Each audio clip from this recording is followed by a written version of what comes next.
In a highly charged moment inside the White House's Oval Office, US President Donald Trump took South African President Cyril Ramaphosa by surprise by playing a provocative video montage of EFF leader Julius Malema, featuring clips in which Malema makes controversial remarks about white South Africans. The unexpected screening came during a bilateral meeting between the two heads of state shortly after Ramaphosa had responded to a journalist's question about the widely disputed white genocide narrative in South Africa. Ramaphosa, eager to address the issue, had begun explaining that the claim of white genocide was unfounded and suggested that Trump listened to the experiences of members of his delegation, among them prominent white South Africans, including Agriculture Minister, the Democratic Alliance leader John Steenhuisen, billionaire Johan Rupert, and professional golfers Annie Els.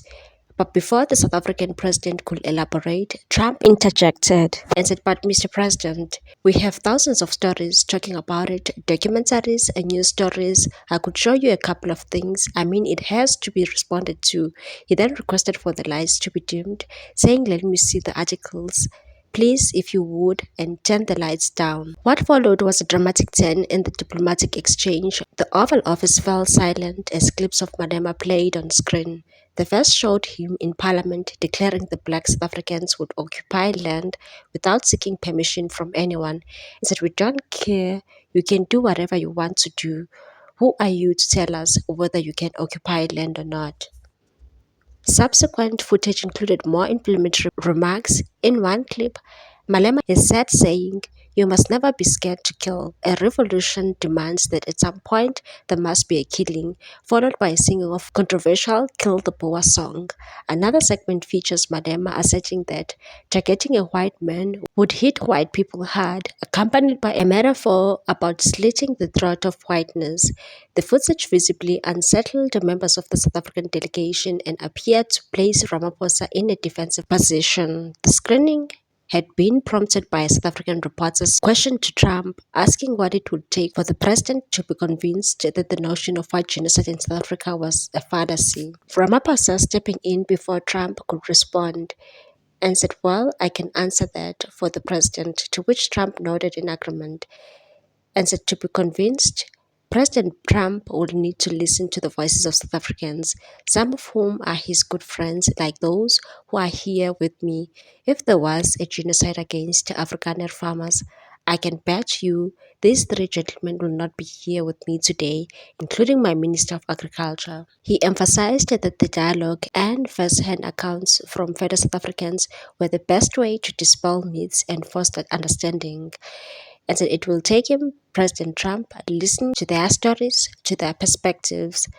That is the answer to your question. The meeting, originally intended to strengthen ties between the two nations, ended up highlighting the deep tensions and divergent narratives surrounding land reform and race relations in South Africa. On the other hand, the US President Donald Trump made several false statements and misrepresented some facts about the alleged persecution of South Africa's white minority. Ramaphosa tried to rebuff the assertions but was frequently interrupted by Trump, who repeated the claims. Among the claims contradicted by evidence are: "There's no genocide of white farmers in South Africa." This conspiracy theory has been propagated by some fringe groups of white South Africans since the end of apartheid in 1994. It has been circulating in global far-right chat rooms for at least a decade, with the vocal support of Trump's ally, South African-born Elon Musk. Supporters of the theory point to murders of white farmers in remote rural parts of the country as proof of a politically orchestrated campaign of ethnic cleansing rather than ordinary violent crime. They accuse the black majority-led government of being complicit in the farm murders, either by encouraging them or at least turning a blind eye.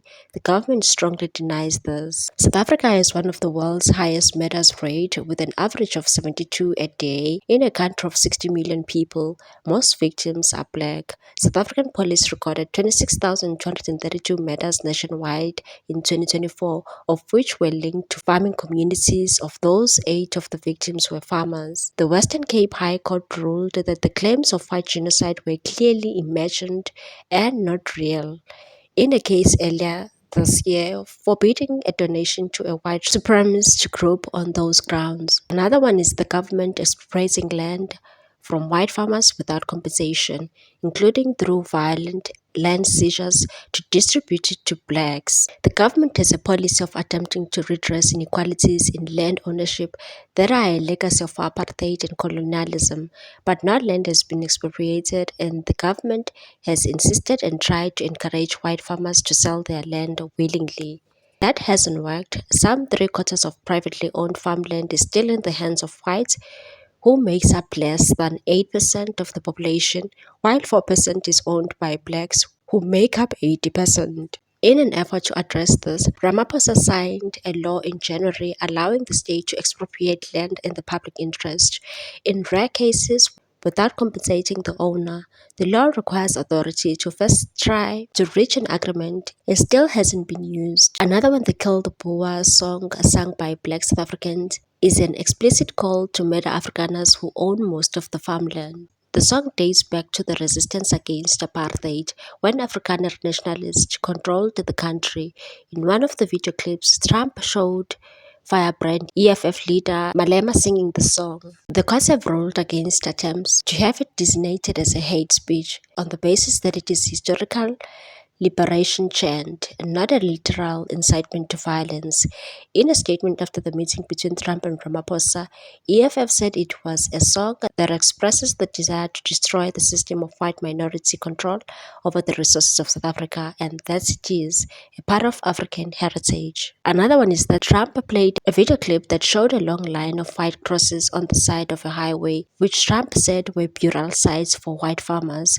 The video was made in September 2020 during a protest against farm matters after 2 people were killed on their farm. A week earlier, the crosses did not mark actual graves. An organizer told the SABC at the time that the wooden crosses represented farmers who had been killed over the years. Another one is the opening scene of the White House. A video shows Malema in Parliament announcing people are going to occupy land. We require no permission from the president. It also shows another clip of him pledging to expropriate land. Some land has been illegally occupied over the years, mostly by millions of desperate squatters with nowhere else to go. Though some land seizures are politically motivated, the land is usually unused and there is no evidence the EFF orchestrated any land invasions. If you do not support parties like the EFF, we run a risk of all parties in South Africa being owned by the likes of Rupert, who have the money to buy everything that moves in this country. What's your take on this one, people? Thanks for watching. Please subscribe for more news.